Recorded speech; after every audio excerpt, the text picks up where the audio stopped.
Okay, let's go over a few things.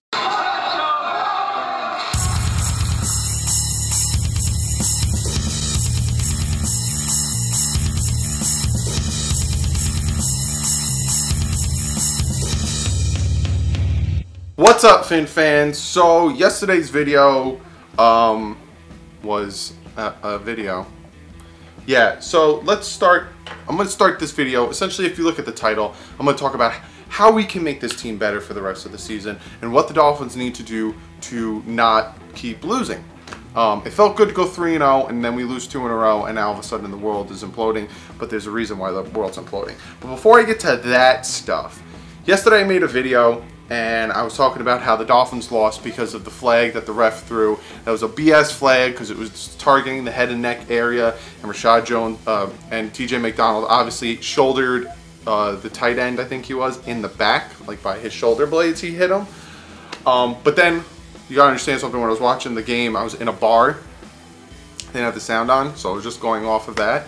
But then, obviously, I looked at it again. He did hit him in the shoulders. So it was his shoulder, he popped him shoulder to back here, so he hit him there. But the flag was not for targeting the head and the neck area, the flag was for defenseless receiver. A lot of Bengals fans were commenting that, so I appreciate you guys commenting that and informing my dumbass that, hey, that's what the flag was for. I still hate the penalty.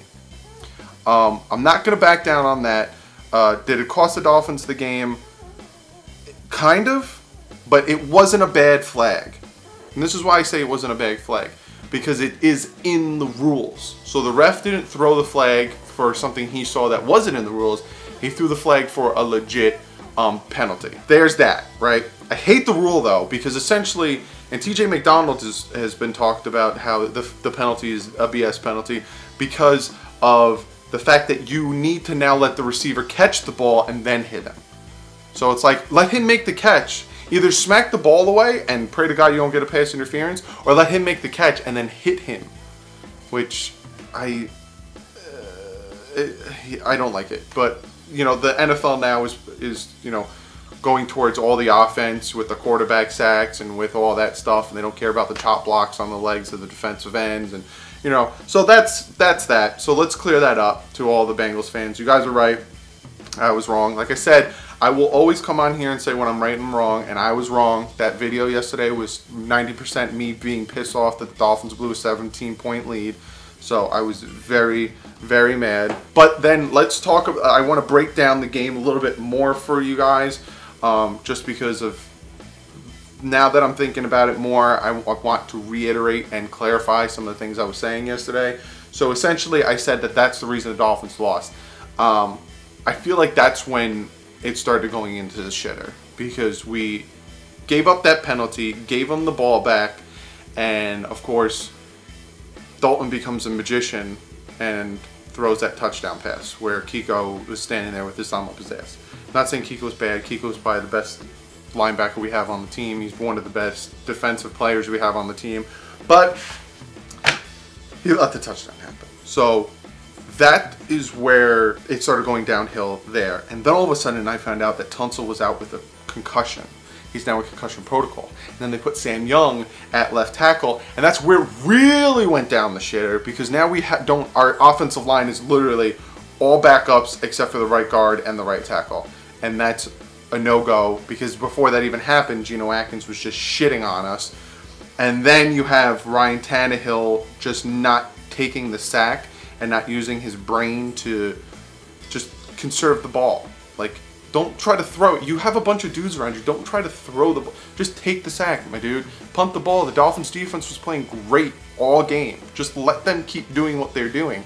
Xavier Howard was playing great against AJ Green. Like, we were doing great. Just let it do its thing. So him making those dumb decisions. A lot of people in the comments yesterday were saying that 3rd and 1 is a horrible call by Gase. But what you guys gotta understand is he called that call from what he saw. So the Bengals were ready to stop the run. It didn't matter if we had Jesus in the backfield. They were ready to stop the run. And our offensive line was caca, so they probably would have stopped the run. So play action rollout. And it worked, because when they bit on the run and then rolled him out, Tannehill should have just kept the ball. Tannehill had the option of throwing it to Kenyon Drake, throwing it deep to Kenny Stills, or keeping the ball. He made a wrong choice. That cost us the 3rd and 1. Also, there was the play call of, I think it was an option. I think Tannehill was supposed to keep the ball and then option it to Drake if he wanted to, but they both were running, and then Kenyon Drake was in front of Tannehill, and then nothing happened and it sacked. I remember being in the bar yelling, what the hell was that? And if it was a trick play, where was the advantage? Like, those are the play calls that I was just like, what the f are you doing? Like, it infuriated me. So I know yesterday I said the flag is what cost us the games. The ref screwed us. I was wrong. Again, I was wrong on that. It was but I will admit that it was the beginning of the fall, because then after that, Tunsil gets injured. Then after that, Tannehill turns the ball over, and then he turns the ball over again, and it was just like one thing after another, just caca after caca. That's essentially me reiterating and kind of clearing up how I felt about yesterday's game. It was a shit show. Complete shit show. You go up 17-0 in the middle of the 3rd quarter, you should fucking win. You should run the ball. You should run the ball 3 times and then punt it. I don't give a shit. Eat that clock up and go and win this game 17-14. I don't give a shit, you know, because the offense isn't doing shit.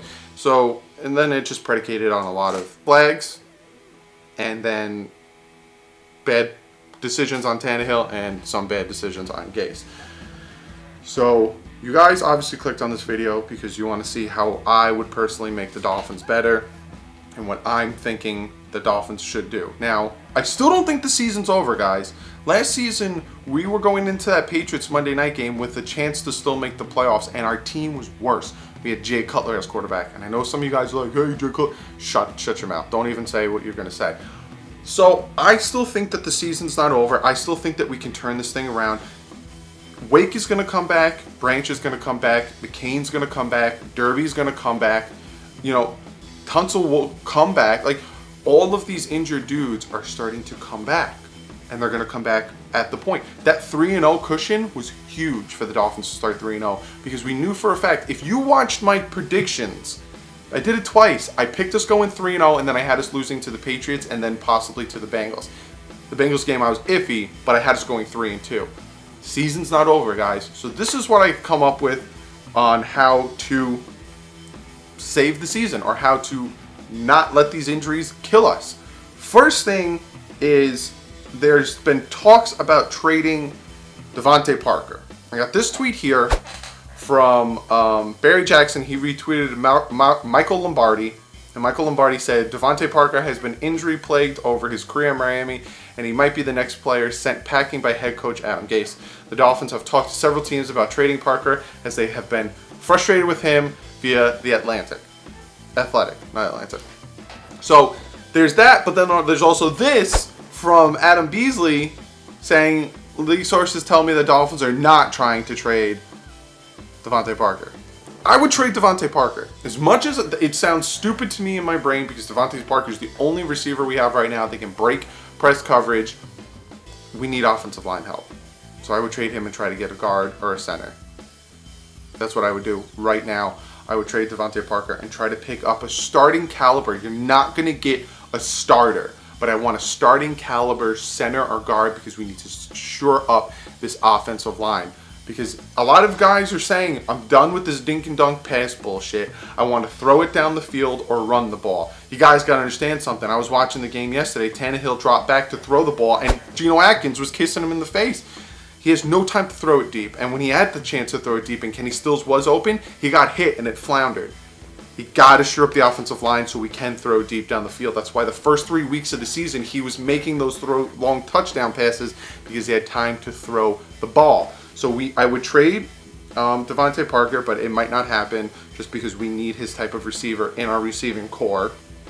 I would have Zach Stirrup be active. Stop making him inactive for games, because you have Sam Young, who went in for Tunsil and did shit. You need to have as much offensive linemen readily available as you can, especially with the center playing like shit and everyone getting injured. Tannehill and Adam Gase need to get their heads out of their asses. lot of you guys are already calling for Gase's head, and you guys already want to trade Tannehill. He's a bum. First 3 weeks of the season was very quiet, and everyone was very happy. Once we start losing, some fans want heads to roll.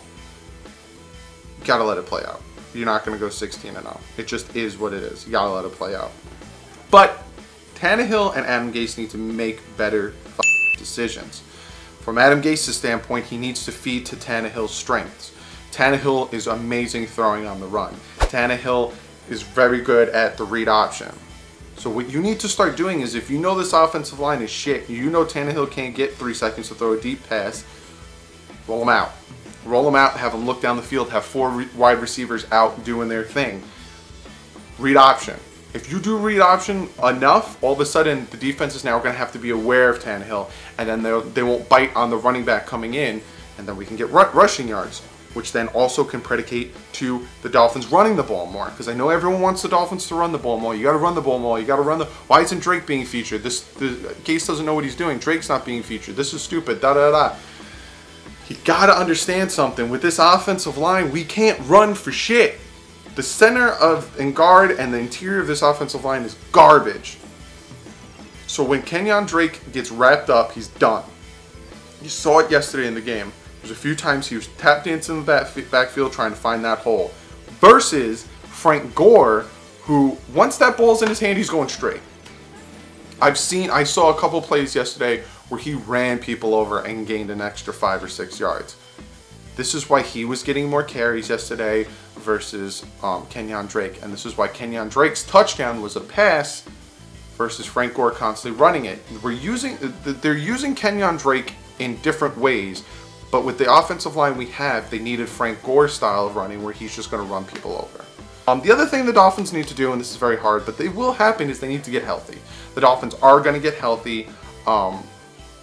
Rashad Jones right now is playing with a partially torn labrum. He's going to continue playing with it, but if you notice, he had like this harness on his shoulder. Having him in the game yesterday changed the whole dynamic of this defense. Having him in the game and then Mika Fitzpatrick playing on the line completely changed it, and then when McCain comes back, we'll be fine. But the team needs to get healthy. So that's why they're not rushing McCain in. That's why Branch, he ran yesterday, but they're not rushing him in. That's why with Devante Parker, they're not rushing him in. We need a full team when we get down that stretch. So the team needs to get healthy. But in a nutshell, I do not think this season's over, and I do not think that the team is lost. I do think that we are at best a 9-17. I was saying this in the offseason, and I still think it. It's still young, and there's still no depth. But I don't think the season's over, and I think we'll be able to cheer for our team and see a great football games down in the future. But let me get to one of your guys' comments / question of the day. And this question comes from Danny Boy 24 Butler. We get ready to play the Bears and the Lions. We won 3, lost the next 2, and if we go 1-1, then we're 4-3 going into the second half of the season. This is a very great, valid point. Question: who would you have chosen in the draft, and who do you like in the next year's draft? He gives me a choice of Baker Mayfield, Sam Darnold looked really good, won against the Broncos, Josh Allen, Josh Rosen, Lamar Jackson. So to answer his question, I would have taken Baker Mayfield. I like Baker Mayfield. I like his style. I like his grit. But there's no way we were going to get him. There's no way we were trading to first. So, but I like Baker Mayfield. That's who I would have chose. Yeah. And then when it comes to next year's draft, I'm not that far. You know, I don't think the season's over, so I'm not looking to next year's draft. But I would, like I said, if we suck enough, we're in the top, I would take a quarterback. And even if we're down below, like say we're in the teens like usual, I would still take a quarterback if he falls to us. And if not, please, for the love of God, draft a linebacker. That is the video. Comment below. Let me know what you would do to make the Fins better. Comment below. Let me know if you guys think that the season's over. Comment below, ask me questions. Also, follow me on Twitter. You can ask me questions there. I've been retweeting, especially when I heard about the Devante Parker trade might happen. I was retweeting that. But I love interacting with you guys. So even yesterday, after a bad loss, and I was getting a lot of heat, especially because my video, I sound like an idiot, and I was getting a lot of heat, I still like talking to you guys. And I even at one point was like, hey, you guys are right. I'm sorry. You know, even to the Bengals fans, you guys are right. Like I said, I will own up to it. And I really appreciate you guys commenting on videos. Even though you know for a fact a lot of you guys, when it was 17-0, we're like, oh shit. So, gotta own up to that.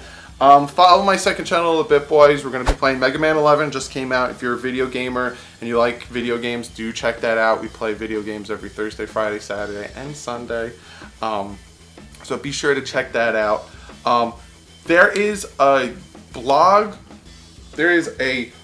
talk radio show called the Dolphinatics, and they contacted me about calling in. They do a radio show every Wednesday at 6:30 Eastern Standard Time. So they contacted me to call in and be on it. So I'm going to do that Wednesday, this upcoming Wednesday. You can call in yourselves. The number is 516-453-9433. I'll put it right here. They're called the Dolphinatics. Like I said, they have a blog talk radio show. So be sure to check them out. I'll be on there this Wednesday talking about the Bears game and probably the Bengals game and the future of this team. But other than that, like I said, I love every single one of my subscribers. All you guys are freaking awesome. I love talking to you all.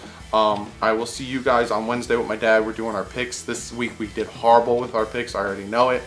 But other than that, give this video a thumbs up because the season's not over and I still think we're going to get a bunch of wins. And subscribe if you're not subscribed already. I do this every week, multiple videos, talk about football in general. So subscribe if you're not subscribed already. And I will see you guys on Wednesday with my dad. And like usual, stay classy. Fins up. We lost. That's all I gotta say. It's just the one thing that I will say, and I was super, like, you can ask my dad, super pissed about this, is there's one reason we lost. You can say it was Tannehill. You could say